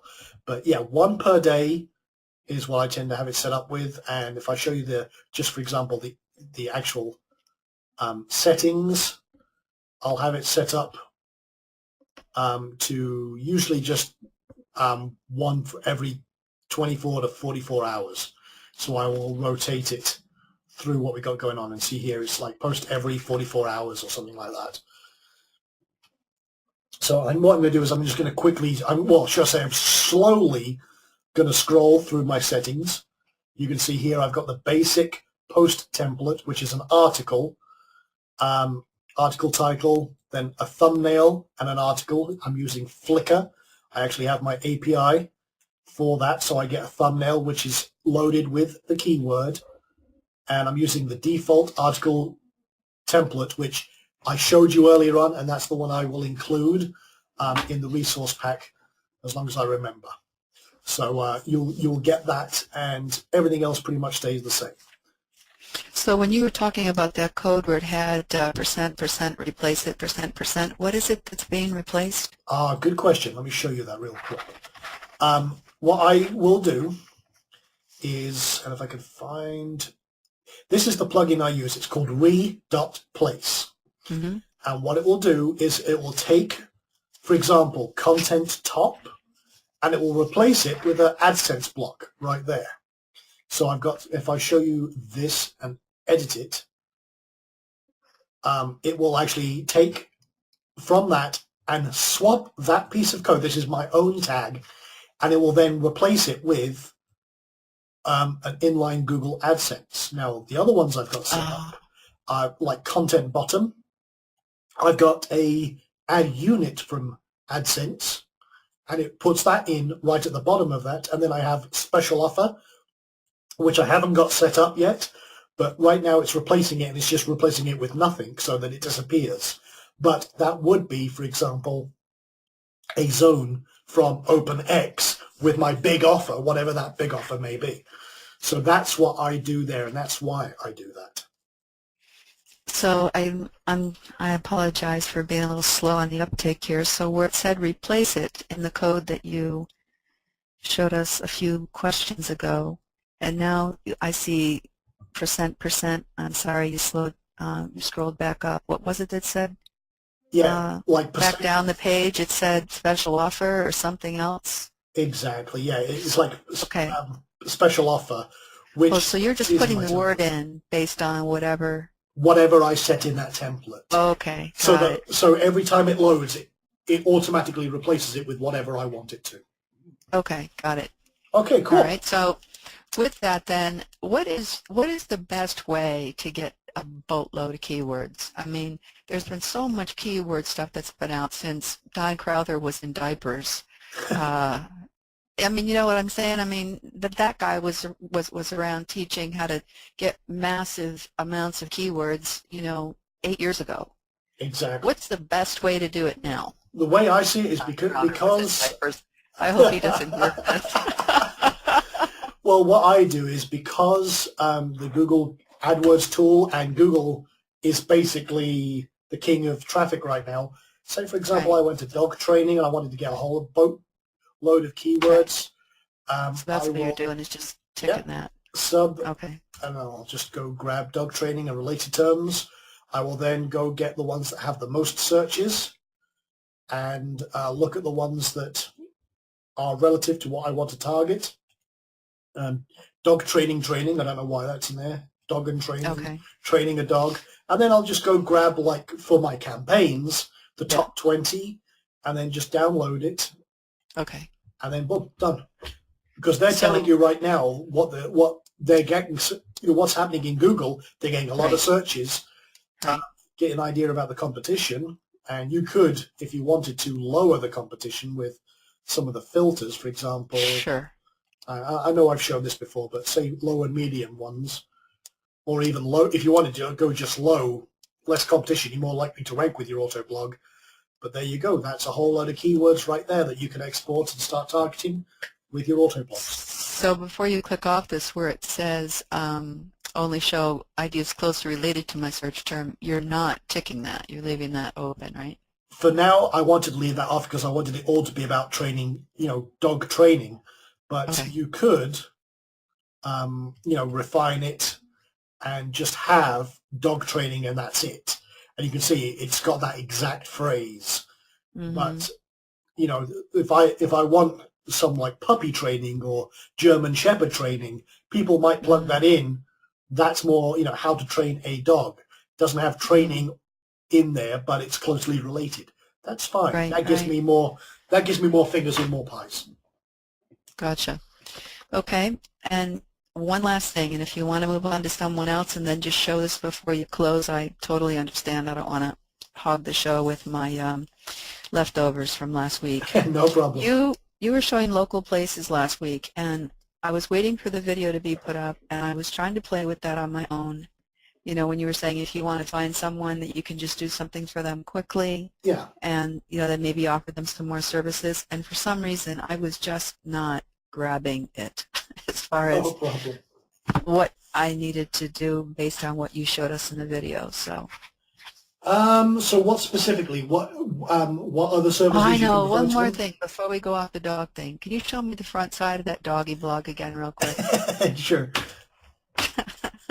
Now, the last week when you showed us WordPress Robot, it somehow on your settings on the side, it said articles, videos, and what was the third thing it was pulling from? Articles, videos, and Yahoo Answers. Right. And so then I was wondering, so what does the front side of that blog look like? And because you've got this crazy URL, there's no way that I could look it up. So then I said to you, so there's no categories on the blog. And you said no. So basically you've just got pages, and your pages at the top are articles, questions Yeah. and answers, and videos. Yeah, okay, these I are see what you're basically doing. these are basically shortcuts. This is using a plugin called Page Links 2. And what it does, it allows me to have, let me show you the backend, because this will actually make Okay. sense. Depends on the theme you're using, but what I do is I have a plugin that allows me to change the permalink, which for articles, actually I'll scroll down, it's called, the plugin that does this, guys, is called Page Links 2. It's a godsend of a plugin. But I can then tell it to go directly to, instead of, there's absolutely nothing on this page, you see, it's completely empty. But it allows me to link directly to the category so that in the menu, I do have a category for the post, but I don't have, like, for every keyword, a separate category. I just have it all dumped into one category called articles, one category called questions and answers, and that's it. So that, just click You on don't have a category called videos. Oh, I do have a category called videos, but I don't have, with one thing, maybe I wasn't very clear about this, with WP Robot, when you set up a campaign, you can actually have it for every keyword, set up a separate category for that keyword. I don't do that. I only have them go into 3 categories: articles, questions and answers, and videos. And they're all wrapped up in that, so I don't have lots of crazy categories flying around all over the place. So on the admin side of WordPress, then, do you actually have categories set up? Yes, but I only have those 3. So let me just show you the categories themselves. And you can see I've got, I was going to have one called Store, where I was going to dump some Amazon stuff into, but I haven't done anything with that yet, as you can see. So I just have those 3, just so that they're separated, but not gone crazy. And so then with using Page Links 2, then whatever the, so what is it you're putting into Page Links 2 to get it to hook up to this? Well, you know what I'm because- asking? Or am I... Yeah, I know what you're saying. Because the pages tend to be the menu links on a theme, I can't just throw something up there that's going to link to the category. So what I do is I use Page Links 2 to take, instead of clicking on this, which would usually go to a page, it's just like a shortcut to go to the category so that it appears in the menu. That's all I'm doing. Oh, okay. It's a sneaky way around an old problem with WordPress. Yeah, for sure. Because I was wondering about that a couple of weeks ago, so I'm glad that this came up. That's great. Okay, cool. All right. And so then the other thing we were talking about then was the darn local search. You were showing how going to the local map. Uh-huh. And you were saying, okay, so now this person here, you see, they don't have their places set up. Uh-huh. Do you remember what I'm talking about that you were showing us? I do indeed. And what was your question in regards to that? Well, I just was trying to quickly go through and do a little test on it, and I was like, now, how was it he was seeing that they don't have their thing set up yet? So you just click on any of those random red dots to the right on the map? Yeah, so for example, I'll Do just not have a balloon on it? that's correct. And I'll just say, for example, let me go, and once I've got their profile up, I want to go click on the more info, and then I'll see if they've see, it's not verified by the owner, so they're asking you, are you the business owner? Do you want to claim Oh, this? because that's not lit up. Okay. That's correct. So this has not been claimed by Darumi Barbara, whoever this may be, and they, again, Okay. we were talking about cleaning supplies, but this doesn't look like it's a cleaning supply place, but they haven't claimed their ad. They haven't done anything really with it and optimized it, so you could approach them to go do that for them. And then again, you've got lots of, also if they don't have a website, that's even better. Exactly. And if they don't have a website, that's even better. Absolutely. Yeah. Exactly. Okay. Okay, cool. So anything else there, Cheryl? Thank you, Master. I bow to the Jedi within you. Fair enough. Okay, I'll see you next week. Okay, awesome. Okay, so now I've got a really detailed question here.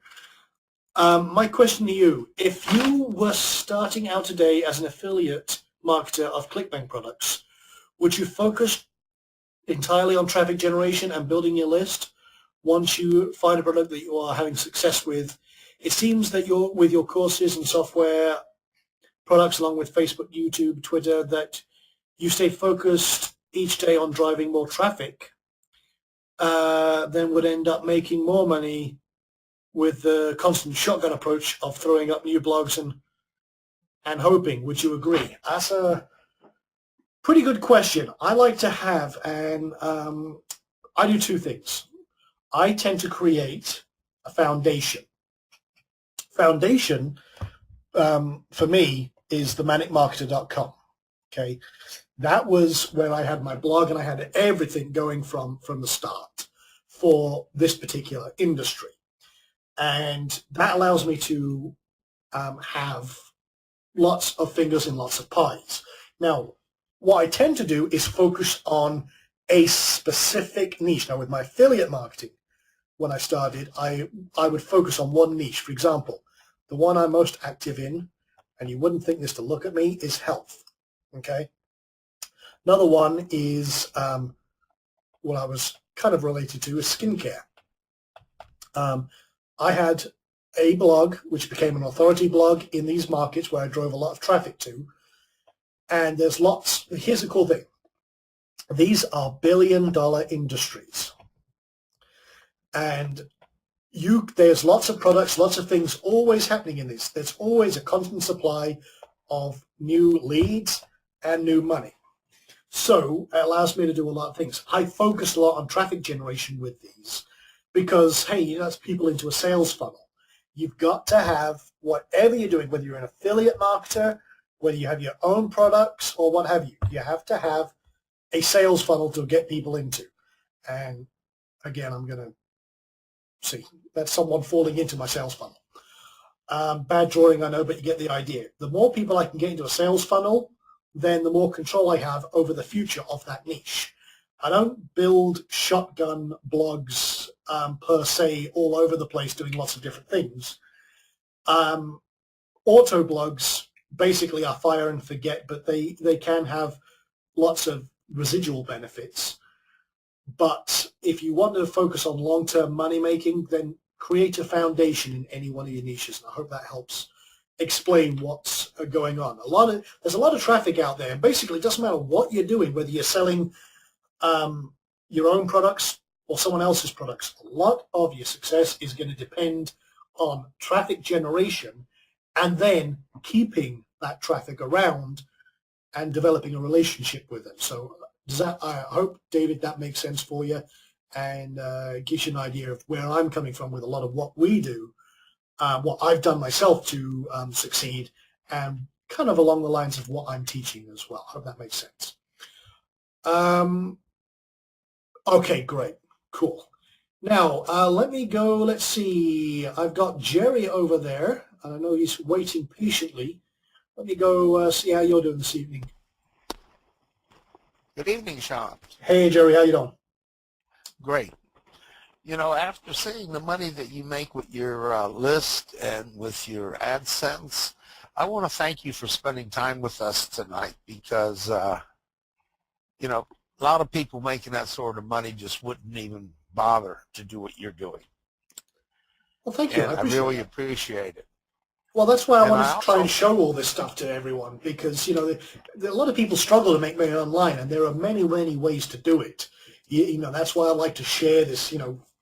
It's more of a passion than a job. Yeah, I gathered that from you, and, you know, from the help you gave me today was wonderful, and I really appreciate that. And No you problem. mentioned you were going to do that last week, and for all those that were here, we had a nice meeting today and got me squared away. I do have one question, though. Go ahead. On a video magnet, when you're using the 8 different websites, Uh-huh. you said to use the same base keyword throughout. Yeah. Okay, can you also add in a secondary keyword? Because the way I had my little posts made up is that they all dealt with the main subject, but I picked a different keyword for each one. You can, certainly. It doesn't hurt to have related terms and everything else, as long as it's in the same, as long as your anchor text is all in the same kind of general sphere of the niche, you know, that will work fine. Yeah, it's all dealing about one subject, but each one is a separate part of that subject. Yeah, that will work absolutely fine. And what we're talking about here, guys, is a variation on link magnets, because Jerry was one of the very first customers of Video Marketing Goldmine when we kind of did a test launch of that. And basically, a video magnet is very much, if you're doing anything with YouTube marketing, is very much the same kind of deal as a link magnet, except what you're doing is, instead of having a main, for you guys who have had a look at this, instead of having a main article, you actually have a video, and then you have that which links to your, maybe your money site, or, you know, however you're doing it. You have your articles. Again, I'm going to do this kind of haphazardly here. You have your articles all pumping traffic into this and then linking to each other. But you only have 3 of the 4 linking. The 4th one doesn't, but they all link to each other. This is called the broken wheel. And that's why it's meant to look like a magnet, because all of these, then you blast links to all of these, and it passes link juice all the way down the line to really boost your videos ranking within Google. That's one of the base principles of what we're talking about. Don't erase that. Okay. Now I got a couple more questions. Okay, cool. All right, on your top circle, we'll use that one. Each one of those are linked to one other circle, or are they all linked to each other, or do they go back and forth? No, they only link to the one next to it. Say, for example, this is, Okay. each one of those circles is an article. So say this is 1, 2, 3, and 4. 1 will link to 2. Actually, it goes kind of backwards. The way you set it up, but you get the idea. Yeah, they link to each other once, and then they all 3 of them will link back to your video. Okay, and obviously then when I start setting up the first one, I won't have the second one to link to yet, so I won't. Yeah, that's what I meant. You actually do it backwards. Here's how you do it. Okay, and I'm going to do it larger. Okay, because this is something I get asked a lot with link magnets. You create article 1. You don't have a link for this one yet. So then you go to article 2. You have the URL for this one, so you then add a link that goes back here. Then you go to article 3, post that. You then grab the link from article 2 and link back there. Then you do the same with article 4, linking back to article 3. Then, here's the thing, you have to go back to article 1, and now that you know the link to article 4, you add that in there, and then it links back. So you do this one first, but you have to come back to it as well to complete the cycle. Does that make sense? Yes. Okay, that's something that I have a lot of trouble explaining to a lot of people when it comes to link magnets, because you never have the next URL. So you have to kind of work backwards. Okay, well, my main question was on using the secondary keyword along with your main keyword. Okay, cool. And you wouldn't load those up with a bunch of keywords on each one, would you? No, I tend not to. I tend to have it pretty laser focused. Okay. So there you go, Jerry. Well, once again, I thank you for all that help today, and believe it or not, my videos are starting to get a little bit of action now that I got the back linking done to them, and they just sat idle for a couple of weeks. Awesome. Well, I'm glad that's working. Yeah, well, it's starting to work, and once I get this done, it'll be even better. Awesome. Okay, well, take it easy, dude, and we'll probably see you next week. See you next week. Okay, awesome. So with that being said, let me see. I see, Dave, you got your hand back up in the air. Is everything okay, or did I know we got kind of cut off there? Did you actually hear what we said? Dave Young, back in the UK? I guess we've lost you. I don't have the audio. Okay, well, I'll leave your hand up. If you put a... No, I can't hear you, Dave. Okay, he's typed in a question. Let me try again. I've unmuted you. Give it a shot, dude. No, no luck, man. No luck. We'll try again in a moment and see if we can come back to you. Okay, let's go to Mike Calvert, if that's how you say it. If not, tell me off. No, that's, can you hear me? I can hear you loud and clear, sir. Alrighty. No, it's Calvert. Calvert. Okay, well, it was close. I was trying to add a little French flair and sound intellectual, but I kind of screwed it up, so there you go.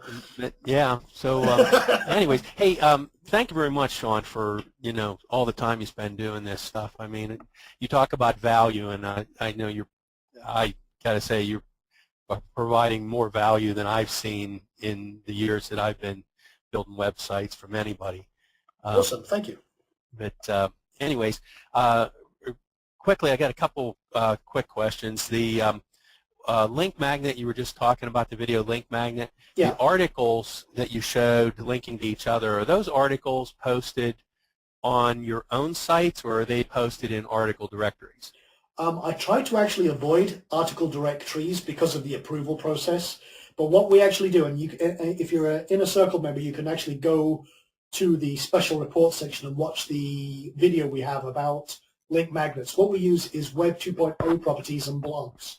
Okay, I'll just go to the area and watch that rather than take up everyone's time. No problem. But yeah, for anyone else who has a similar question, it's using Web 2.0 properties that are not article directories allows you to have full control over blog posts, and that will that way you don't have to worry about it. You can do whatever you like with the blogs, and it passes a lot of high page rank link juice back to what you've got going on. Okay, good. And also earlier in the seminar tonight, you referred to a company that you said you used. I think you called it USA Ads. Is that? I think that's it. That was off the top of my head. Let me see if I can find it. It's USA. Is it USA Ads or USA Lists? I'm going to have to look it up because USA Ads is not it, but it's on the tip of my tongue, and I'm having a brain fart right now. Okay. Now, the large number of mailings you were doing through them, were they? Info USA. There we go. Info USA. That's the company. Oh, Info USA. Okay, yeah. I've heard of them. Okay, so yeah, they do a lot. All right. So this is for postal mail then, not for email solo ads, right? They actually do both. Oh, they do? Okay. Yeah, they do emails, they do postcard mailings and stuff like that, and they have access to all sorts of businesses all over the country. So some of the stuff I'll do, and all sorts of industries. You look here, sales leads, click to see all the different things, and they have all sorts of consumer-based and business lists. And I see. So now, will you normally drop like a postcard mailing and drive them to your web page, or you find that more effective than doing like a full sales letter? It's kind of it's kind of hit and miss when you're dealing with these guys. I tend to use e-zines first, like the directory of e-zines I talked about earlier on. However, if I'm having a lot of success in a particular niche, and especially if I have my own product in a particular niche, then I will do an email with these guys. And here's a little tip for you guys. This is a direct mail tip, and this is definitely $1 million tip. When they first send out to their lists, they will send out to the hottest leads first. Now, you might see a fantastic response with that, and you think, Christ, okay, well, I've just spent $20,000 here and I've made $100,000. I'm just going to write these guys a blank check, and they can keep sending it out, and I'm going to get that kind of conversion. No, after your first mailing, that conversion rate will drop dramatically. So, I see. you know, if you ever go into the direct mailing side of things or use one of these companies, your second hit will convert a lot less than your first hit. That's why it's best to look at different avenues for the same kind of market than try and use the same company again and again and again in that one market. Okay. And also earlier, you did a search and come up with a website, ezinesorus.com. Did you search for solo ads? Is that what you did to find more companies that do that? Yeah, I do a search. This is how I come across a lot of the companies. I'll do an e-zine and then solo ads as a search, and that gives me lots of different places where I can find companies. And I'll just scan through a few, see if there's anything related. You can even do, for example, health solo ads easy and see if there's anything that's related to it, you know, using a keyword, and just draw down from there. Exactly. Okay. Also, a few weeks ago, you mentioned that you used the heat map theme and liked it. And I noticed your dog site, you were using either flexibility or flex squeeze. Yeah. Are they I'm hearing a lot about having clean code in the sites to be able to be spidered, and rather than trying to have something like Thesis adapted to what you're doing, do you find that these sites like Flex Squeeze has a clean enough code that they do? They're not 100% perfect, but the reason I used Flex Theme, and this is actually, that's a bloody good question. Really, it's because I can very easily replicate it and change the entire look of the website with just a couple of clicks. Right. Heat map is a good, clean SEO theme, but it's kind of limited with the design. With this, I can change everything with just a few clicks. Yeah, it's kind of hard to use headers on the heat map theme from what I've seen. Yeah. How about I saw another one, the Atomic blog theme or something like that you had was real flexible as far as moving it around. Do you have any experience with that? It's I played around with it a little bit, but I ended up coming back to this. The reason I use this is the other reason I use this rather than some of the other ones out there is this has a lot of pre-done sales page and squeeze page stuff. So if I'm wanting to upsell to, say, some private label rights products or master resale rights products that I want to tie into the back end, I don't have to spend a lot of time doing the sales page. I can just use the short codes that come with this and create a pretty good looking setup without any hassles. So that's one of the reasons I use it. So it's got a good blog front end, but also a good sales end as well. All right. You had mentioned, I think it was Optimized Press, I think it was earlier. Now, if I understand it, you wouldn't use Optimized Press to do like an auto blog, would you? Is that more for squeeze pages and sales pages also? It really was designed to be kind of like Kajabi and be like a sales page and squeeze page setup. Okay. However, in the last version, they did add a blogging element to it as well. Now, I haven't used it with an auto blog yet. I have considered it, and I will let you know if I do, so I can show you what's going on. But they do have a blogging template now that you could do a blog, and theoretically you could do an auto blog with it and then tie it into the back end and do something with it, but I haven't done that yet. Okay, very good. Well, that was all the questions I have. Once again, thanks for taking the time, and we'll talk with you next Friday, hopefully. Awesome. Well, thanks for stopping by, and glad that you are one of the regulars now. Yeah. And I'll remember to say your name right next time, I promise. All right, that's not a problem. Okay, dude, take it easy. Awesome. Okay, so let's see. We've got Dave's hand up. So he's actually typed his question out. So let me just jump on here real quick. Sorry about the mic. Okay, that's fine. Yeah, believe me, I'm the last one to talk about mic issues. Questions. You have confirmed we add hundreds of auto posts each day. Is that safe? Not really. But then again, that's why I test stuff in the lab. I like to break stuff. I would try and limit it to about 10 per day and maybe 20 tops. But again, I like to find the limits of everything's going on. And honestly, that was an unintentional consequence of my actions. But hey, there you go. And then next question. Can I start this as soon as I create my autoblog sites? Okay, I'm not quite. Oh, you're talking about backlinking. Is safe without initial backlinking? Would you say 100 as a benchmark? Yeah, like I say, 10 to 20 if I can. Can I start this as soon as I create my autoblog sites? Yes, if you wanted to. I use Firestorm SEO plugins and some of Jim's that you mentioned. You use different plugins for yours. Do I need to use these for auto-blogging? Let's see, to have it work on your scale. What I use and what Jim uses is pretty much identical. He has a slightly different focus, or like, for example, I use Easy AdSense, where he uses, I can't remember the name of the plugin he uses. Jim will help me out here, I'm sure. But he uses a different AdSense plugin. But basically, the foundation, the formation is identical. His is pretty much based on Firestorm SEO, and then a couple of other things in there. But basically, it's the same.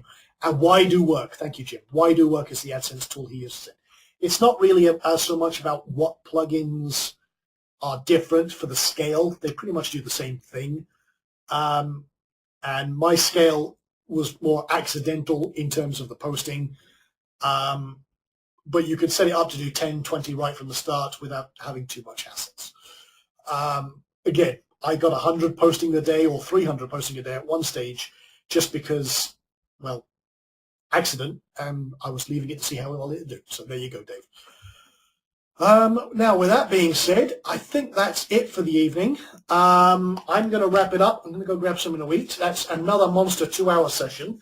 So I do have a video for this. We will post this.